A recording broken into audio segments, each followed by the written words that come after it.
I'm not saying I have any personality flaws, but if I did have one, it might be the occasional wee bit of road rage I have. And again, it's not really anger. It's more like bewilderment at the fact that I'm an excellent driver like Rain Man. And then you have like all these slow, ponderously slow drivers who somehow manage to get ahead of me every single time. I turn to my long-suffering wife, Marie. Hi, honey. Hi. You've been through Atlanta. You've been through some big metropolises that are a challenge for traffic. I lived in Atlanta. Yeah. I lived in Atlanta. I worked in Atlanta. Okay. And yeah, the drivers there, man, they go and they go with purpose and they go fast. And they all go fast. And they all go fast together. That's kind of what is brilliant about it, though. It actually made me a better driver living there. Yeah. But there is the occasional road rage. And I've gotten some road rage. It happened more often when I was younger. But now that I'm older, I've chilled out because you don't know somebody get out of their car. They can come up to you. I don't want anybody coming near my car. Don't accost me in my vehicle. Just stay away. It's all good. But I have to say, like, living in the South, I've lived in Atlanta. You know, the drivers there, some people would say, Atlanta's crazy for drivers. Yeah. I've also driven down I-95, which is on the coast. The East Coast The East Coast USA. In the South. And they jokingly refer to that as the Autobahn of the South. So, yeah, I've seen some road rage. But I have to say, I living in Atlanta is nothing like living in south of Nashville in terms of the traffic. There's a lot of traffic in Atlanta. But everyone's kind of trying to get there fast together. Again, the chariot races of Ben-Hur, where everyone knows when they signed up, hey, you're going to go really, really fast. It might be a little bit close. You might be bumping into each other, but we're all going to go right now. Yes. Yes. Fast. Unlike the south of Nashville, or Nashville proper, where we live, which is like, you know, people are young and they're moving here. A lot of people are moving and they're going really fast. Yes. And then you have like an older population that's going really slow. So I feel like I'm constantly dodging and weaving, just trying to get to my destination. Yeah, what nightmare am I going to get stuck behind today? It's either going to be a guy super, super fast or someone's like, my family's been here for 18 generations before the car was invented. See, I was living here. Yeah, you don't know what you're going to get. I just think road rage is like, it's the one time you're in your own car where you look at someone else's car and just judge them automatically like they're the worst person in the world. Yeah. And they're probably a fine person. Yeah. But because it's road rage, you're like, oh God, you are so bad. Yeah, you make the generalizations like, oh, you have an Ohio license plate. Yeah, thanks, Ohio. Right. You guys are all jerks. And they're probably very fine people. Yeah, sure. This is a universal trait. We have seen road rage universally wherever we go. Sometimes traffic, and we don't even have to be driving. We see other people. We're in a cab or something like that, or a driver, and people tend to get a little bit feisty, except for one place. One place on this earth. One place only that we've been to.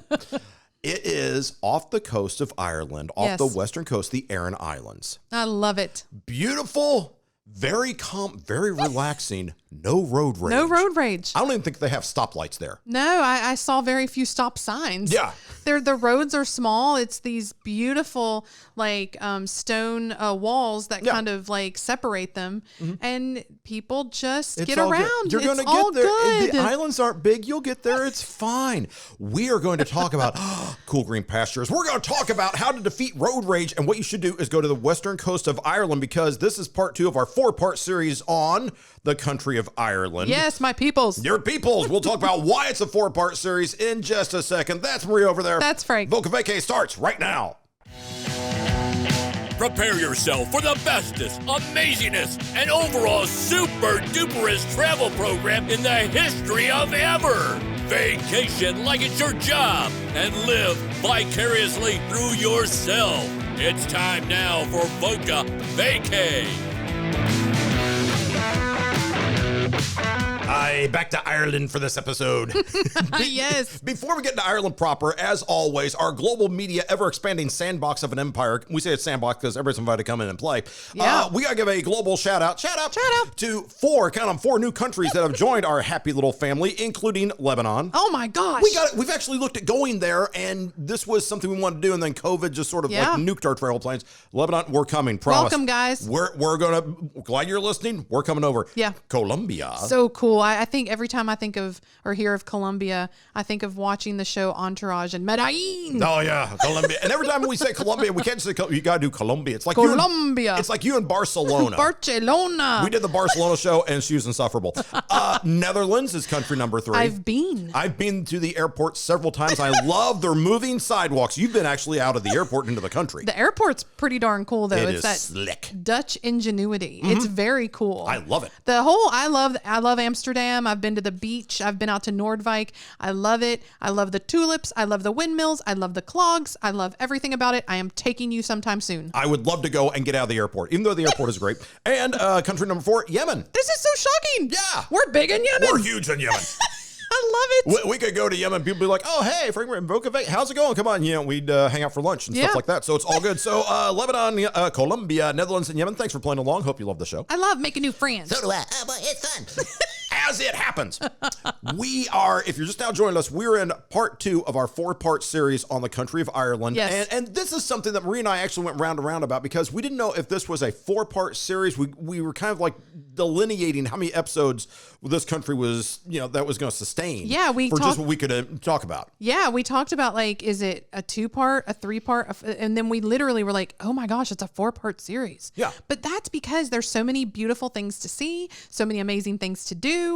And we've been. Yes. We've been. 3 times, thrice. Thrice. We've been thrice. And so we have to talk about these things. We're going to do 4 shows on this. And we're also doing that because it's my people's. Yes, it is your people's. And it's also because if you think about Ireland, as far as user friendliness goes, if you're an American tourist, this is a place where they speak the language. Yeah. It's one of those places you can get around okay. You can read the signs okay. Yeah. That's if things are in English and not Irish. We'll talk about that too. Yeah. But there's a whole lot of really good stuff, and it's just flat out gorgeous. So I want to preface every show with just the really fundamental thing you need to know about Irish history. Basically, it all comes down to fighting the English who wanted to take over. And then that boils down to what religion the country was going to declare as the religion. Yeah, Protestant or Catholic, basically. And so that's really all you need to know. I mean, there's really a lot of details in there. We're not historians. I'm not a historian. Oh, no. A lot of people know many more things, but that's pretty much all you need to know. Yeah, and we're not trying to gloss over what has happened to Ireland, but the reality is that you're talking about thousands of years of England. And by the way, England, as far as monarchies and global domination, if you look at the game of Risk, England was on a holy tear for centuries, just gobbling up all over the place. Yeah. And then people like United States and other countries just like, we're kind of on our own here. We're good without you. Ireland, just by virtue of proximity, because England's right over there. They're just next door. Right. So they got the brunt of this. Yeah. But the thing is, the Irish are a very proud people. Yes. It's a beautiful place. If you ever go, most people are just going to go, hey, I'm going to Dublin. Dublin's fine. We're going to do a show on Dublin coming up in a week or 2. But what is happening is there are other places you can go, including the Western Coast, which is gorgeous. The Western Coast is so amazing. Yeah, totally underrated. If you can get over there, you should go. So fly to Dublin, drive over, or fly to Shannon. I think they have flights going in there internationally. Yes, that's true. And Ryanair flies into Shannon. That's right. Actually, Ryanair's every place. Love them. But the Western Coast is called the Wild Atlantic Way. It's 1,500 miles of coastline, and it starts at the very, very top of Ireland at Mallinhead, and it's the most northerly point of the mainland in County Donegal, and it goes all the way down to Kinsale in County Cork, which is the very most southern tip part of Ireland. Yeah. And it's just really beautiful. Yeah, and you can drive that and get the maps and all stuff. And there's and when we went several times, and we traversed the southwestern, the western, all sorts of places we went, and every time just great scenery, great food, obviously, because we're like, hey, the food, the drink, all that stuff, really good stuff, and all these little villages. Oh my gosh. Just all over the place. I would just live in any small town that we drove through forever. Yes. It's so quaint and cute, and I am appreciative of a good poob. Yeah, a poob. A poob. A poob. I need to go to the poob and have a pint. And sit in the snugs. Yeah. The snugs are the little bitty tables, and they're, so it's like, you just get in there and you're in a snug in a poob. So the western part, what people most associate it with, if they're going to be like on the coast, is the Cliffs of Moher. Oh, yes. And so what we did was we went up to Galway, and then we went a little more north. We wanted to see the Cliffs of Moher. Right. But we went across the Burren. Yes. And so this is like the leftover, what was formed by glaciers. Right. And so this is like this limestony, bedrocky, this like, they call it karst. It's this like made up of rock. And so it's this landscape that's very rocky, very craggy. And so it's really cool to see. And we had gotten out and walked across some of it, and just, it's a whole, like, there's a national park there. And so that's the Burren. And that's where the Cliffs of Moher are. Yes. Yeah. And when we're talking about the title of this, that's why I call it Cliffs of Moher, Cliffs of Less, because the Cliffs of Moher is what you're going to be looking at. And let's talk very quickly about this. There's no fence at the top of the cliffs. Yeah. The cliffs, when you talk about vertical, the cliffs range from 390 feet to 702 feet above sea level, and they go straight down. Yes. As in straight vertical down. Yes. It is not a gentle slope. It's not terraced or anything like that. When it's down, it just goes, the next destination is the sea. Yes. It really is the Atlantic Ocean up there. Yes. So there's no fence.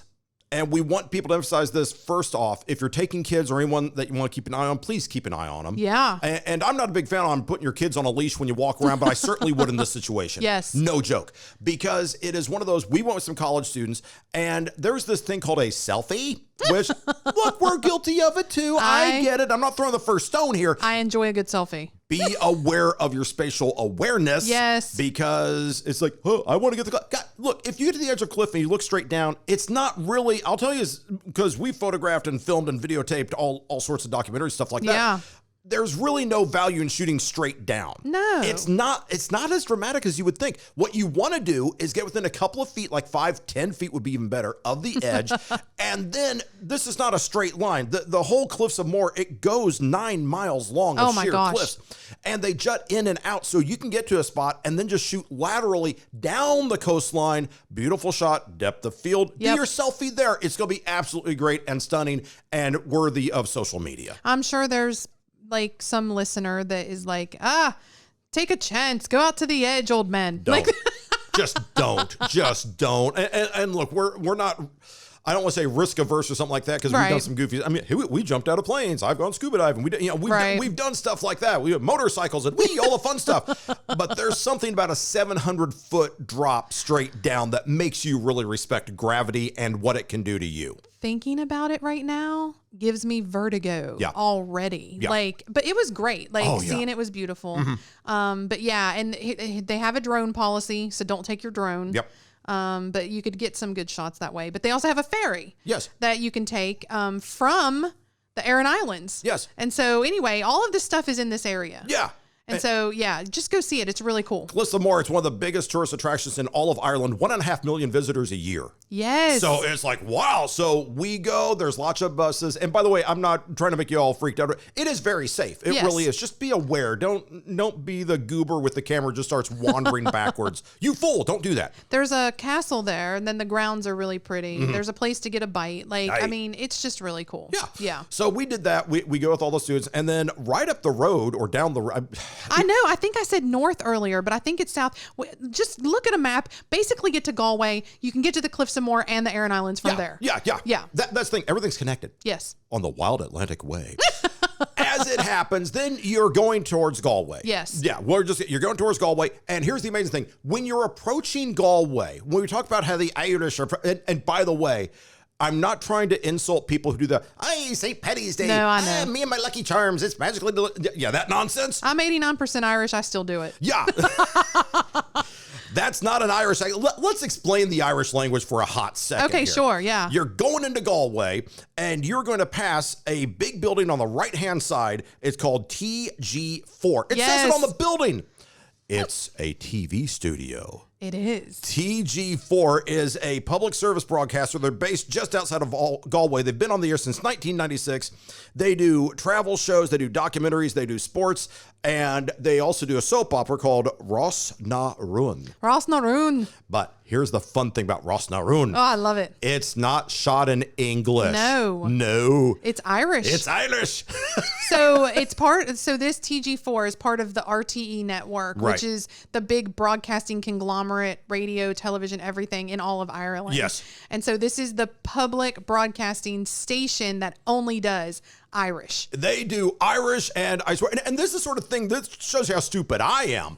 When I go, Irish and all that stuff, if you can speak English, you can kind of figure it out. It's sort of like if you know Spanish, you can kind of wade your way through some Portuguese or German, maybe some Dutch, and English and Irish, not at all. No fat chance. This is not an accent. This is not a brogue. Nope. This is an actual language, and they're very proud of it, and they should be. It is totally different. When, like we said, like we prefaced the show with being taken over, or England dominating everything. Right. This is like the part that they were like, you will not take our language. They have not, and I will say this: if you want to take Irish language lessons, you can. There are schools there. There's a place where you can say, I want to come over for the summer for a month, or there's various durations you can go there, and they will basically say, okay, it's cultural language immersion. We don't speak English here. We're only going to learn Irish. And I swear, Marie, I would send you there tomorrow because.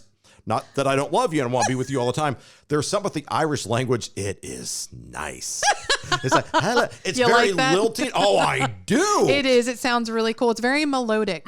It's very like, there's like a cadence to it. Oh, yeah. And I like that. Like my ear really likes it, but I guess, my people's. Yeah. So I get it. Yeah. But it's one of those wonderful things. So and here's the deal. You go on YouTube and find episodes of this, and it is English subtitles. So here's what I'd say first off. Try to watch it on YouTube. Try to watch Ross na Rún. Ross na Rún on YouTube. Yeah. Try to watch it and put your hand up over the bottom half of the screen or whatever so you don't read the subtitles in English and see how much you can understand. It's so difficult. You won't get jack out of this because it is a totally different language. Yeah. But it's sexy. I think some counties require that all the kids, they have to go spend time learning the language so that they keep the language going in Ireland. I love the fact they do that. I do too. That is really cool. Very, very cool. And in fact, when we were on our tours there, we actually went to one of these places that said, oh yeah, over the summer people come here and they just learn the Irish language. A bunch of school kids running around. Very hot. Yeah. Love that. Love that. So we're in Galway. And the one thing about Galway, whenever you think of Ireland, name the big cities. Like there's Dublin. Right. There's Killarney. Galway. Yeah. I mean, there are a couple of them Tipperary because it was in the old song. All these things come up. I didn't know how small Galway was. I know. 80,000 people. I thought they would be like way bigger. Yeah, 80,000. That's it. I like it though. I think that's great. Yeah, I really, it's like Macon, Georgia. It's like I thought there'd be more people here. So Galway, what happened? I will give you a history of Galway very quickly. Yes, please. Started as a fort in 1124. 1124, they showed up, said, we're going to build a fort. And they said, cool. Okay, they did that. Then they made a town about 100 years later in 1232. They eventually put some walls around that sucker in 1270. Now, as this is going on, you know about like rich people and country clubs, right? Sure. You know about the hoity-toity, the old money in any given town. Sure. Those people. As it happens. I'll do my...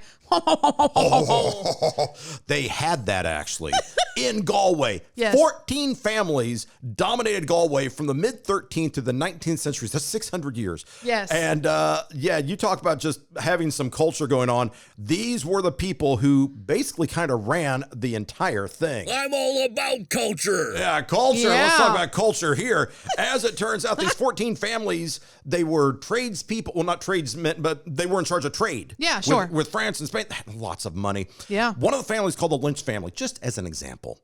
They had 84 members serve as the mayor of Galway in a span of 169 years. I can't believe that. That's like one every 2 years. Oh my gosh. Now look, we had something similar happen here in America where we had George Bush, then president, and then the next day I was like, George, his son. That's nepotism. Dude, we didn't do it 82 more times. I guess something similar, but kind of really not even similar, would be like Kennedy, Rockefeller. Like, I mean, I guess. I guess if there's a political dynasty that goes on for 6 centuries, are you kidding me? That's a lot. 14 families. So what happens? They kind of run the place. Yeah. Next thing you know, here come the English.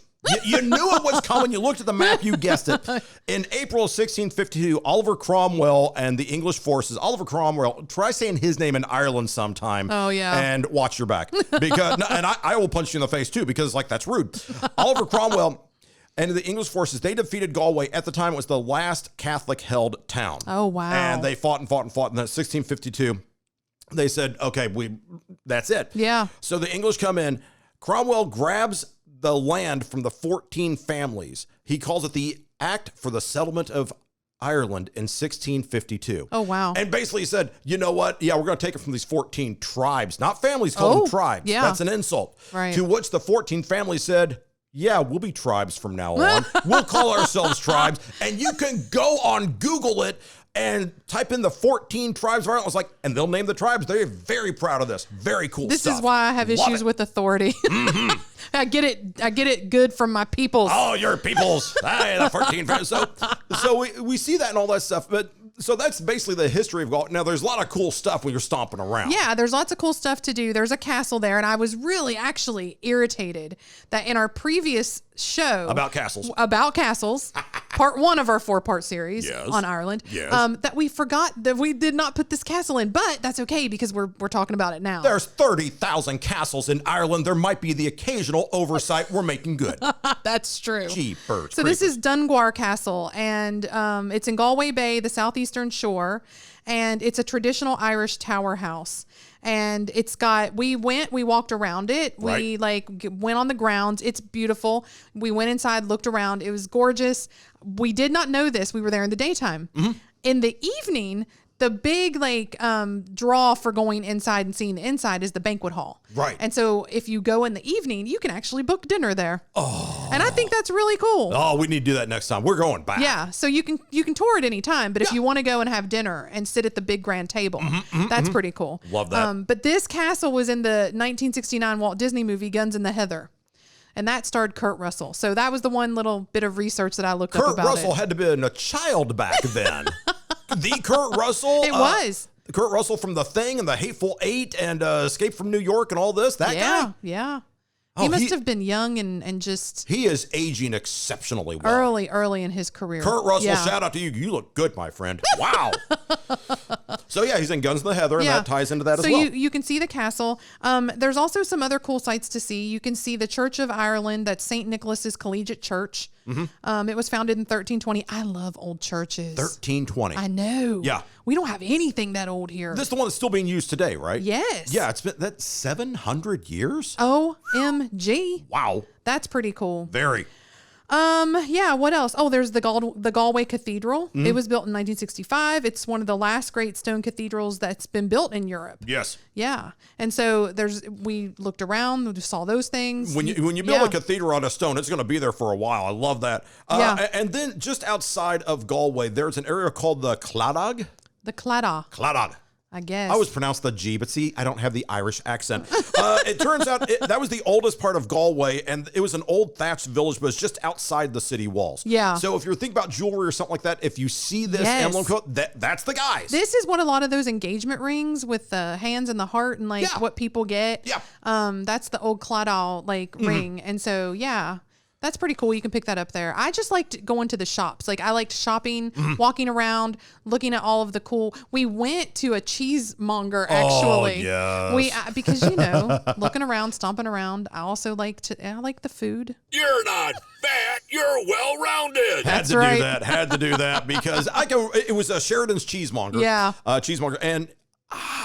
There are certain places that just make me happy in my soul. I love chocolate. You love savory, but we both agree that a good cheese shop, that is where the twain shall meet. Yes, it's so good. Because we will hoover some cheese, people. Yeah, because you can do savory. You can also do goat's cheese with honey or something like that. Brie with honey. Drooling. Delicious. Yum, yum, yum, yum, yum. So yeah, we had some samples there, but like you said, we've had some samples at cheese shops before. Yeah, there's one cheese shop in Osceola, Missouri, and a shout out to our good buddies at Osceola, Missouri. It's called Osceola Cheese. Yeah. When you're driving down the road south of Kansas City, when you're driving that way, there's a little cheese shop called Osceola Cheese. Please stop in and tell them that we sent you and recommended it highly. We're not getting a kickback or anything, but it is worthy of visit simply because you go in and there's about a bajillion, million, zillion different types of cheeses. Yes. And they have samples cut up in cubes and toothpicks. You can go in there and go, ooh, I want to try this. You never knew there was so much cheese available on this planet. It's a happy place. And I took you. Yes. We went on a trip to Kansas City. We stopped in there. And then coming back, we stopped again. I know. The next day. It was so bad. But it had to be done. I've never seen so many samples. But this was really good too because there's a lot of places in Galway to sample other foods. Like they had cheese. I think there was one that did sausages. Yes.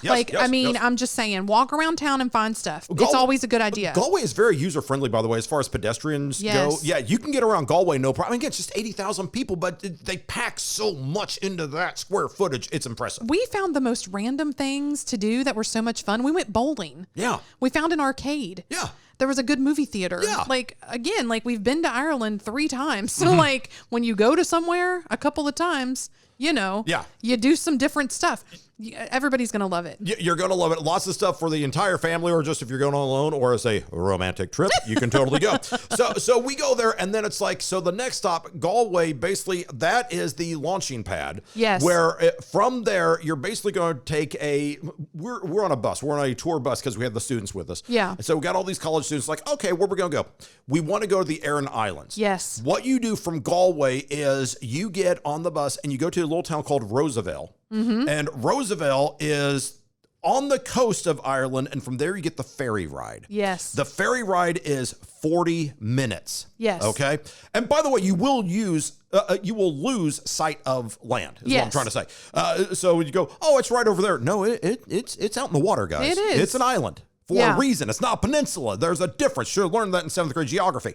As you're going out there, though, you'll just go out, and it's the bracing, it's the Irish wind, and you really get into it. And you start standing on the bow going, and if you're wearing flannel, good for you. If you're wearing wool, even better. And you're just like, oh, this is... You're out on the sea. Yeah. Yes. So what happens is you will go there, and you land on the Aran Islands, the main island. We've got some information on this, of course. Give me the deets. And the deets go like this. Aran Islands is 3 islands. The one that you're going to land on is Inishmore. That's the biggest one. That's the biggest one. Then there's Inishmon and Inisheer. Yes. Okay. 3 islands total. Let me give you 2 totals here.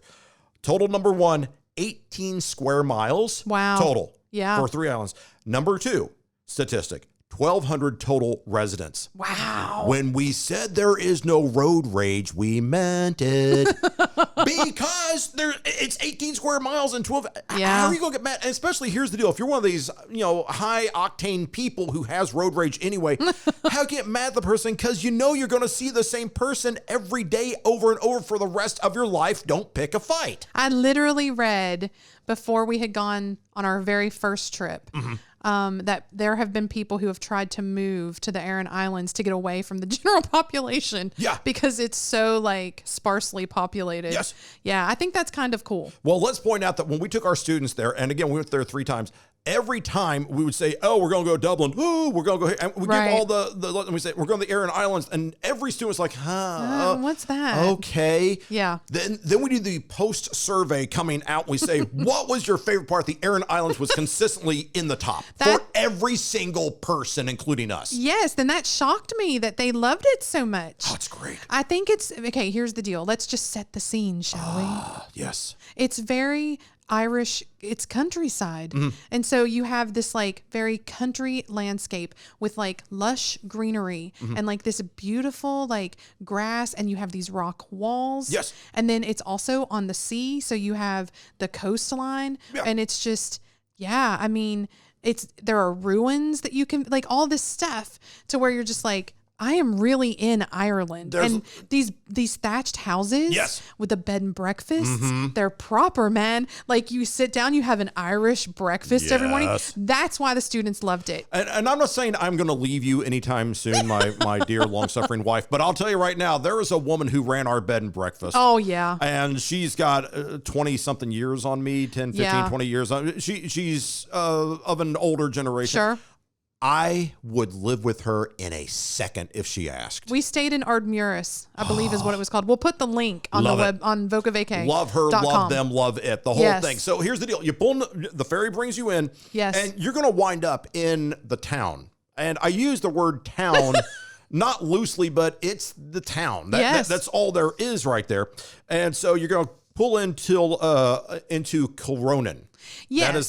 That's the main burg right there. Yes. And so you pull in and there's like, it's like a town with like some buildings, some shops. Yeah. So they have like one of the most prominent ones right as you get off the ferry is the Aran Sweater Market. Mm-hmm. Then they have the bar. I think it used to be called the American Bar. Yeah, no, they just call it the bar. It's the bar. And then you walk up about 6 minutes and you go past things like a grocery store, the Spar. Mm-hmm. And then you find the Airbnb, or I keep saying Airbnb. But just a B&B. Our reflex is always Airbnb. These are just B&Bs. They're not affiliated with these guys. Right. And so anyway, and you just walk through these little roads. Mm-hmm. Horse and buggies are passing you. Carriage rides. Yep. And so it's just so quaint and amazing. And I also read this before we had gone over. Some people try and go and live on the Aran Islands because they want to get away from the general population, but also because it would just be cool to live there. Yeah. You actually can't.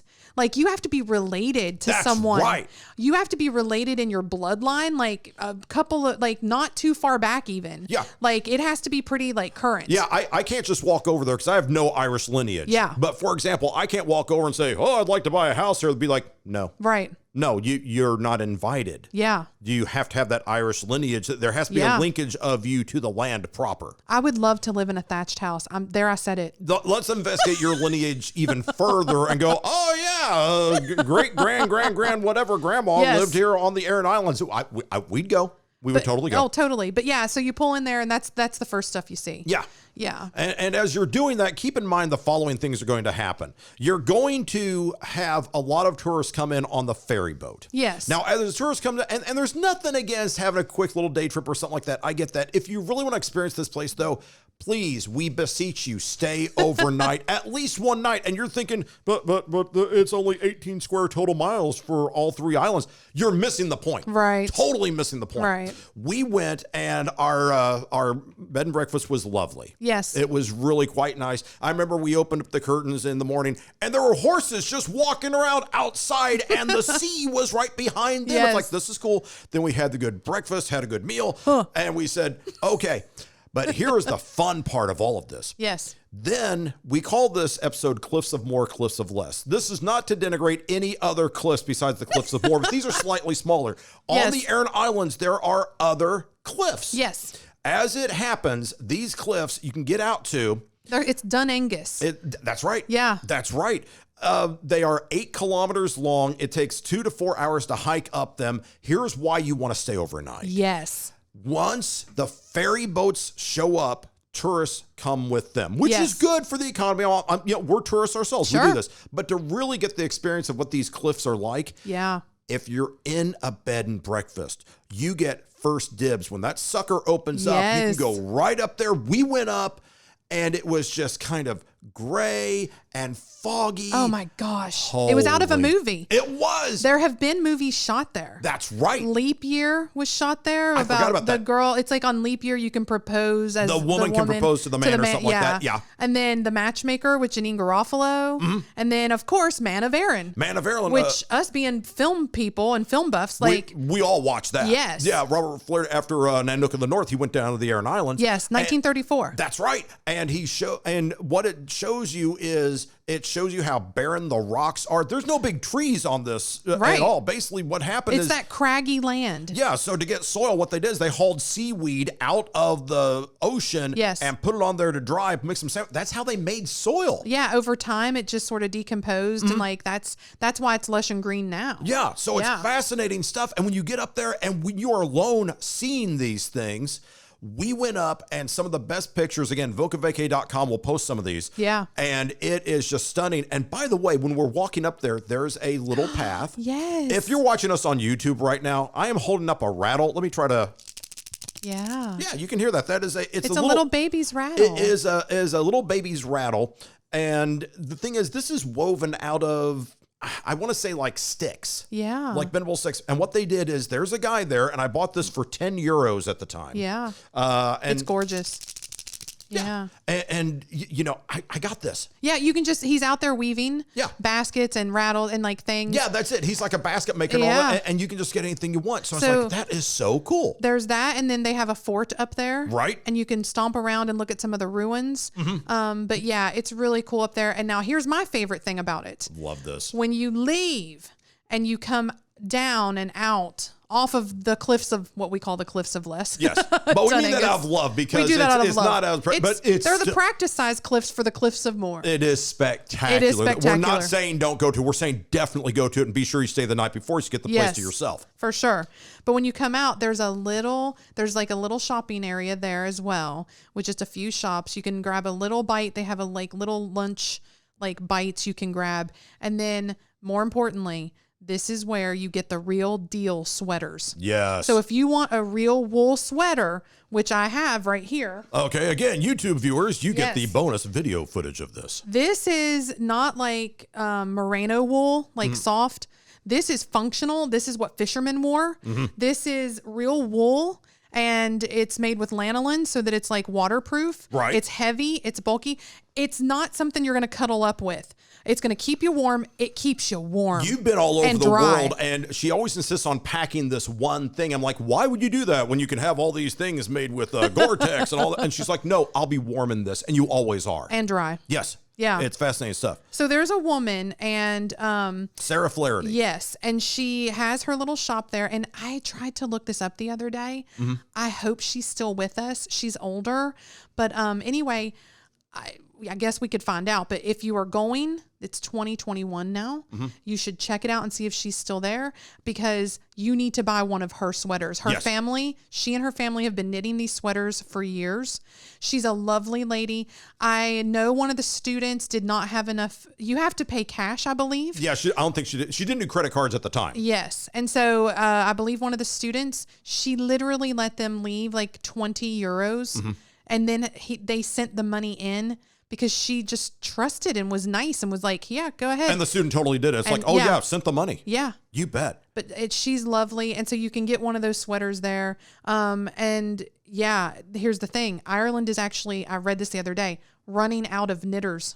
Because, this is a big deal. When you get your sweaters knitted. Yes. Yeah. There's a pattern for every clan. Right. That has been passed down. Yeah. Generation to generation. And now they're running out of people from those things. Yeah. Not everybody's passing it down. And so they're running out of knitters. It's a tradition that we really don't want to see this go away. So please get over there and support. There's something about buying something from someone who made it by hand, and there's a story there. Guys, I buy stuff on Amazon too. I'm not going to throw stones at that. But if you have the opportunity, please purchase from this local person. So the Erin sweater shop, when you pull in on the ferry, it has stuff made in Ireland as well. Yes. But she is the one that actually on the island from the Aran Islands is the one making those sweaters there. Yeah, and the Erin sweater shop is bigger and has things more from selection. All over, and really good stuff. Yeah. So you're not going to lose either way, but please just go ahead and get something really authentic, and it will last you for years. My wife is living proof of this. Yes. It really will. It's good stuff. So we stay there. We go up. We see all this. There's other things you're going to see. There's a wormhole. Yes, it's where the water comes up and hits the rocks. Yeah. And it creates a swirl like a pool. Yeah. And it goes down into it looks like a hole into nothing. Yeah. It's very cool It's looking. crazy stuff. So so there's that. We talk about the thatched roofs on everything. There's and just there's ruins. You can go see. There's the Christian ruins of the 7 churches. Right. There's the carriage rides. There's camping. They've built up some glamping, it's camping. Right. But it's an actual glamorous camping. It's it's not an A-frame. It's basically it's a cool little permanent tent. It's like a little shack. Yeah. Yeah. Yeah. And those are really cool. So you can do that now. But yeah, you can go to Kilmurvey Beach. There's a proper beach there. Yes, there is. We saw sea lions. Is that what we saw? I don't know if we saw sea lions, walruses, Seals. or what seal. They all look the same to me. Yeah. But there's just stomp around. And here's the thing. Go eat at the bar. Yes. Well, when we say bar this time, we're talking about a bar that serves food as well. Which way is the bar? Well, the bar's in the middle of the town you just landed in, Gomer. It's right there. You can't miss. I think it says the bar in big, huge letters. You can see it a mile out on the ferry boat. Yes. As it happens, I had the best Irish lamb stew. Oh my gosh. Wait, you hear me drooling? That's the sound we go, salivating. Oh, that's so rude in the microphone, but it was so good. Oh my gosh. That. When you talk about fish and chips, the fish, they caught that 45 minutes ago. Oh. It's just fresh. Yeah. fresh. It is fresh. It is clean. And Yes. you're just, I don't think they would have a microwave if you gave it to them. They're just like, no, that is not what they do there. Yeah. The students just loved it because they had a big, long table, and we sat off to the side in a little romantic table. And the students just had a free. But they danced. They sang songs. They danced with the locals. There's a local little band. Yeah, it was great. So they were playing and they were singing, and everyone had a wonderful time. You can drink your Guinness beer or whatever you want. Yeah, Hey, give me another pint. You can totally do this. Yeah. And it was a wonderful experience. So when we're talking about these things, like, yeah, we did that. And Yeah. we were there several times for a couple of days. Yeah. Now, more importantly, as we're doing all these things, we also met someone that we want to say is one of our best friends for the rest of our lives. Yes. Oh, I can't wait to talk about this. I want you to be him. Oh, you just made me really nervous. I love you so much. But it's like, here's the deal. When I grow up, I want to be this guy. Yes. Gabriel Faraday. Okay. Now Yeah. he pronounced it. It's almost like there was an L, like Flaherty, but spelled without the L. Right. So I don't know if it's Gabriel Faraday or Flaherty or how you put it. Or I Gabriel believe Flaherty. it's Flaherty, but I mean, Gabriel, this is for you because you're one of our favorite people on this entire planet. Let's explain. He lives on. He's an islander. he's on Inishmore. He is an islander. Yes. He's very proud to be an islander. He used to be a fisherman. He was given carriage rides when I think he was 14 That's years what he old or said, something. yeah. Like, hey, get the carriage ride. And I love this guy so much. He has a wife. There's at least one kid, possibly They have more a by couple now. kids now, yeah. But here's the great thing. Yeah. He makes cheese. Boom, on, boom, boom. On the Aran Islands. Yeah. Hold on. Yeah. Goats. And they're so darn cute. Oh my gosh. It was such an inspiration. Mm-hmm. We looked this up before we went over. I just happened to, I was like, we're doing some research. What are we going to do in the Aran Islands? Yeah. Oh my God, there's a cheesemonger on the Aran Islands. Yes. And so then I was like, let's see if we can meet him, do a tour. And then I was like, because we shoot documentaries and stuff, I was like, let's do a documentary. Yes. So he was like, yeah, sure, come on by. And so we went and we shot a short documentary about him, which, if you're wondering, if you're watching our webcast on YouTube, we have some awards up right here. It's because the documentary won some awards. Yeah, that's we got a couple of Telly awards. That's a what was that, World Fest Houston Platinum Remy Award. We also won some other things that didn't give us hardware, but they gave us laurels and stuff online. We were official selection at the Portland Film Festival. Yeah. We were an official selection up in Canada at the Zenza Media Film Festival, and then at the Wine Country Film Festival out in California. Yeah. I mean, but so here's the thing. I'm like, that's cool. Like, I'm happy to shoot stuff and win some awards. Yeah.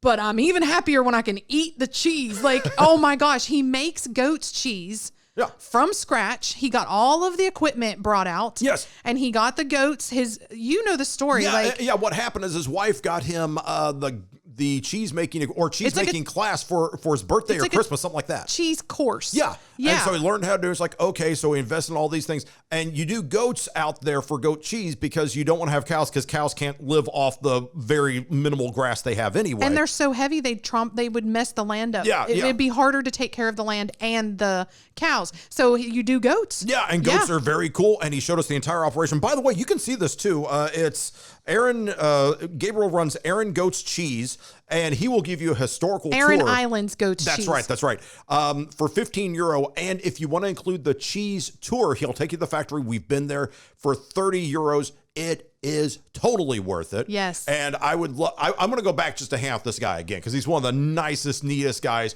Great conversationalist. Well, he's a lot of fun, and he makes a hell of a good cheese. The reason why I'm like, I want you to be him is because I literally think my life is pretty perfect. Like, I love you. I like where I work. I like what we do. I love our podcast. I love all the things. I love our family. I love our animals, all the stuff.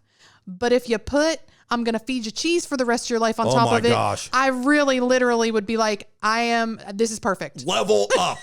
Seriously, level up. This guy's great. So check out our documentary. We'll put a link to it. Yeah. It's called From Shore to Farm to Fork, Aran Islands Goat's Cheese. Yes. So that you can see Gabriel in action. That's right. Yeah. And then you can see it before you go. Yeah. And then once you see this, you'll totally want to go. It's like, oh yeah, I want to meet this guy and go have some of the cheese. Because the cheese, and by the way, these cheese shops like in Galway or something like that, you can find his cheese there. Yes, he's all over. He's actually a cultural food ambassador for Ireland. He is. Yeah. That's the guy. They have a council of I think it's 12 or 13 people or something like that. Yeah. Might be 15 now. I don't remember. But it's because they're trying to make Ireland more of a food destination. Yes. Because Ireland has a mixed history with food. There was a famine. I'm sure you guys know about that. Yeah. and their food identity is like wrapped up in other people's cuisine, much like America. Right. Like, what is quote unquote American food? Well, what is quote unquote Irish food? Yeah. And so they're very farm to table.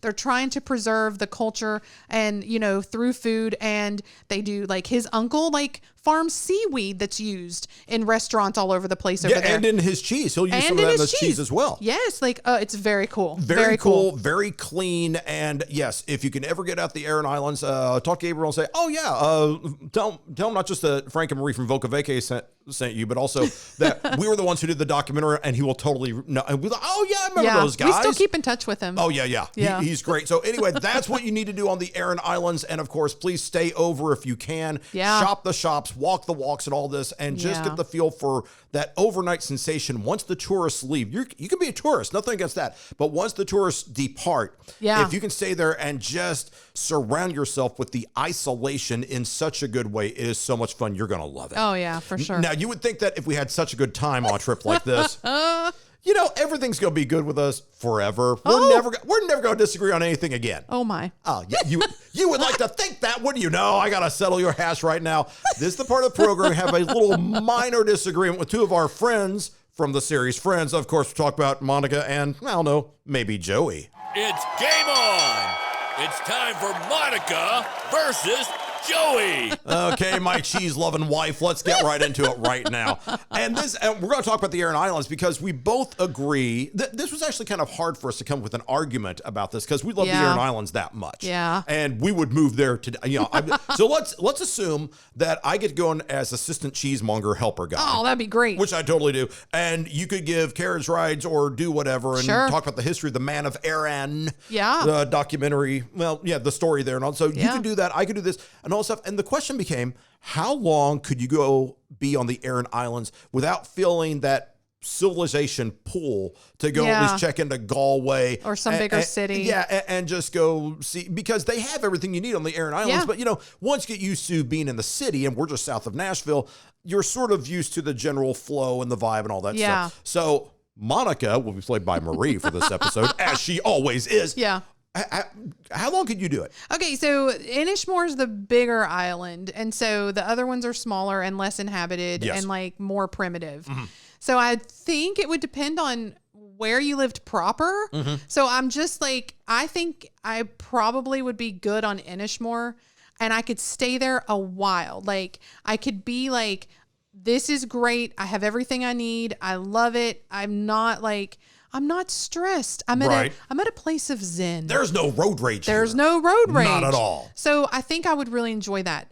But I think I do really like some of the conveniences of the city. I like different restaurants. Mm-hmm. I like going to the theater. Yep. There's just things there's bowling alleys and such. I would have to go. And remember, it's only 40 minutes. People shuttle back and forth all the time. Oh, right. The locals, they go over to Galway all the time. And I think some of the kids even go to school in Galway and they take the ferry over. We saw school kids on the ferry. Yeah, and they're either doing a field trip or something like that, or who knows what they're doing. Yeah. But there's a lot of transit back and forth. That's not a new thing. I think I'd have to come back to the city at least once a month. Right. I think maybe every 2 weeks to a month, I would have to come back at least once. Yeah, and remember, we were there during the summer, which was perfect weather. Right. If it gets colder, and again, you have the moderating Atlantic breezes and all that stuff, so it's not going to get sub-zero on you, but still, we went, and the weather was very pleasant. Yeah. For me, I'll be Joey. Put me out there, Coach. I'm good. Put me out there. If I'm making cheese and eating cheese on the daily, where would I go? I love on Friends when everybody's upset about something. Joey's like, what are you going to do? What are you going to do? You're going to live on an island and just eat cheese. Okay. Okay. Am I alone on this? Right. No, that's all good. God, that's funny. But it's absolutely true. But both of us have agreed, not just agree to disagree, but agree to agree on this. The Aran Islands is one of those places we'd really like to go back. Oh, yeah. And I want to go back there for longer than just a couple of days. I do too. If there's a way to do a cheese making course or something like that, sign me up, Coach. We could do Man of Aran 2. Yeah. No, I don't know. Yeah. But like, yeah, I mean, you can stay in that bed and breakfast actually. Oh, the Man of Erin. That's right. Yes. Where he was. Yes. You can totally do that. I mean, some people are like, that's the start of documentary, but he made them, he had them like, he staged some things. Yeah. But you're telling a story, whatever you think about it, go see the places from the film and see the bed and breakfast. What is a bed and breakfast now where he was at? I mean, it's just cool stuff. So we could do something over there like that and stay longer term. And we could do an updated version of Man of Erin. Do not overlook it at all. And by the way, speaking of that, when we're talking about going to the western coast of Ireland, we're also talking about, there are certain things that you want to be aware of. So you hit the highlights, like say, oh yeah, we're going to go here and here and here. We always do this every single episode. We talk about there's a little bit of information, a little nugget, a little tidbit of things that you really want to know before you go. Ooh, I like a good travel nugget. And Marie alluded to this earlier. If you're taking notes at home, you already know the answer here. Yeah. And it has to do with food. Yes. Do not overlook Galway's food. Yes. Because Galway in 2018, just a scant few years ago, Galway was one of just 2 European regions of gastronomy. Yes. That means they have their food act together and it's improving every single day. So now when you go, like what I was talking about before, now because of this movement, there's really some stuff that they're going to like have as dishes that you have to try. Yes. That is like, here is like, okay. So like, for example, I did not know this, but my family passed down, corned beef and cabbage and like a lot of potatoes and like stuff. And I'm like, oh yeah. Or like shepherd's pie, which is very indicative of the region. But like, I did not know like corned beef and cabbage was basically because when Irish people came over to America, it was a very Irish American dish. Oh. Now what they're doing is they're like, look, we have all these fresh ingredients. Everything is great. Like we're making our own dishes. You've got to try some stuff. And the fun thing about Galway, when we talk about their food, You're not fat, you're well-rounded. Yeah, we deserve to do that a couple times in this program. Yes, we do. As it happens, some of the food they are very famous for now, Irish stew, we've already talked about that. Boxty. Yes. That is a mashed potato small cake. It's like a small mashed potato cake. Yeah. It's like very cool. Yeah, so they have that, I can't say this. What is this next one? Cocanon and champ, which is mashed potatoes, cabbage, kale, butter, and cream. Oh, I grew up on all of those things. Oh, that's all good Delicious. stuff. Coddle, which is a sausage stew. Yes. They have that. There's also, and remember, Galway's on the coast, gang. So you have things like seafood. You have cockles and mussels and oysters and salmon. And I mentioned the seaweed, and they have a lot of people making honey. And I mean, it's just like really good stuff. It is so good. Remember, a couple years ago in 2018, they're one of 2 European regions of gastronomy. Yes. Which means really good food to eat. For sure. Please do not overlook Galway and the contribution of the food in that entire region. The whole coast, the Wild Atlantic Way. Yes. That's where food is happening in Ireland. You're going to love that. Yeah. And we really want you to go out there and enjoy that. The other thing we want you to take away from this episode is whenever we do one of these, we always go, as we're doing our voluminous research, we have our little helper elves doing all the research and going through all the data banks. Sometimes something will just come up and it strikes us both and we go, is this a real story? Is this something true or is this just made up? What the holy guacamole are you talking about? I'm talking about job. You thought I wanted to be a cheesemonger, and I do. Marie has this thing. You enjoy a good wine. I like me some wine. Yeah. If you are listening to our other, or going to look for other episodes that we've done to listen to. Right. Go back and listen to when we went to the south of France. Yes. We went to Provence. Mm-hmm. And I'll never live this down. Oh, yeah. Because I made the mistake of saying, and then we were in the south of France, in Provence. It was beautiful. You look out your window and you see rolling hills of wine vines, to which Frank says, wine vines? Wait, you mean vineyards? And I'm like, oh my God. Did I just say that? And the thing is, when we do this podcast, we really don't post-produce this thing. Yeah. We just sort of go for an hour, however long it takes. We don't know. It's like hanging out with us. Listening to this is like hanging out with us. Yeah. It is what it is. This is what you get. This is the out-of-body experience that you craved in a travel podcast. And as we're doing this, so if we make a mistake, it's like, we're just going to go with it. So wine vines became this thing, #wine vines. And we said, isn't that cute? Yeah. It turns out Murphy Good Winery in Sonoma Wine Country. Yeah. This is over in California. They have a gig that you can apply for. Anyone can apply for this as long as, I believe you have to be 18 to do this. Yeah.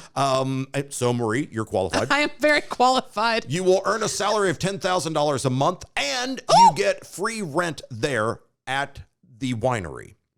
Okay, wait. They pay you to do this? Yes. What do you do? What do I got to do? Murphy Good Winery in Sonoma Wine Country for a salary of $10,000 a month. With rent. Yeah, and that's 120. This is a 1-year gig, so you make 120 large here. What happens for the first 90 days of your appointment? You shadow a winemaker and you learn about the harvest. Sign me up. Yeah. Sorry, I cut you off. No. You shadow a winemaker and you learn about the harvest. Sign me up. That's what she said. Then they work with you. The winery folks work with you to help you with your path in the wine business. Now remember, that includes harvesting. It could be winery operations. It could be e-commerce. What was this face we're making? It's not wine face. What do you call this again? I call it getting grape face. We get grape My face? path in the wine business is from the barrel to my mouth. It's like, you want me to run a business? Are you kidding me? Like, put me in, coach. Sure. Yeah. But nothing ain't getting done. From bottle to glass to gullet. That's what we'll call that one. From glass to gullet. That's our next documentary. As it turns out, we looked at their application, and we're going to post this on vocavacay.com. Yeah. But the application, here's what it says. It describes who you are as the ideal candidate for this job. Oh, my. If you take life one sip at a time. Oh, my. Mm-hmm. I take it several sips at a time. If you say yes, please, when you're asked red or white, you go, yes, please. And if you didn't choose wine, wine chose you. And it chose wisely. Yes, you go. You got to apply by June 30th, kids. It's online, and vocavacay.com will put up the link for you. If I literally, okay, listen, let's be clear. Yes. I am not a vintner. I'm not a sommelier. I am not someone that is like, oh, let me tell you the differences in all of. I tried to look up when we did go to France. I tried to look up all the regions and understand about like how the wind blows and what the soil is like and why certain wines taste a certain way. And like, I don't know. Yeah. And here's the thing. I can tell you what a really bad wine is. Yeah. I can tell you when I taste, somebody says, oh, that's a really good, Right. That's a good year. That's a good, and sometimes you can tell by the price how good the wine is. But like, so I can kind of get that. All the stuff in between, no, I kind of don't really get. That's why you need this job, so you would learn these things. But I feel like they're looking for someone that's serious. And if I went out there, Yeah. I would never come home, but I would also never be able to run a business. Let's just be clear. Okay, Murphy Good Winery. If no one applies, just send an email to Marie. You can find us easily. Because yeah, it's something that they will teach you these things. And it'd be a fascinating thing, but you're right. If you really want to do wine for a living, not just as what we call for you, a professional hobby. A professional consumer of wines. I'm the same with the wine. It's like, I just know what I like. Yeah. You know, it's like, oh, that one's good. And that one, I don't like some. But I couldn't tell you the difference between, it's like, well, this grape variety is artisanal and it comes from a 7% soil alkalinity. Right. I don't know that. I just know it's like, ooh, I like that. You and I have different, the thing that works for us, I do know this much. I like it drier. You like it sweeter. We often get blends. That's why I'm like, oh yeah. Yeah. And agree to disagree. No, we agree. We found a good bottle. We'll split it. Yeah, sure. So if you want to go do that, that is absolutely not a guacamole like you're kidding. It's guacamole like you're kidding. You can apply. Yeah. Yes, you can. If someone out there listening to us applies and gets this, you got to do a show with us. You got to come on and you got to tell us all about it. Yeah, because we'd love to know. Yes. So Murphy Good Winery, that's people over in Sonoma Wine Country. Yes, and I do want to go to American Wine Country. I want to go out. I want to go to Napa. I want to tour everything over there because now, since we've been to the South of France, Provence, the south of France, I just need a comparison, not because, I want to drink all the wine, but I want to be educated. Domestically versus foreignly. Okay, fair enough. I just want the wine.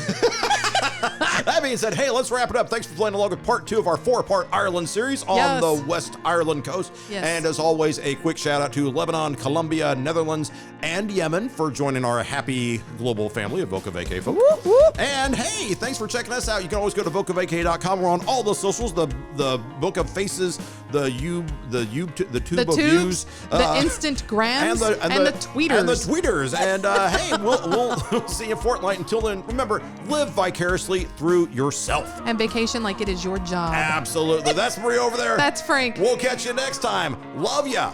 Miss ya. Mean it. Bye. Don't forget to click subscribe.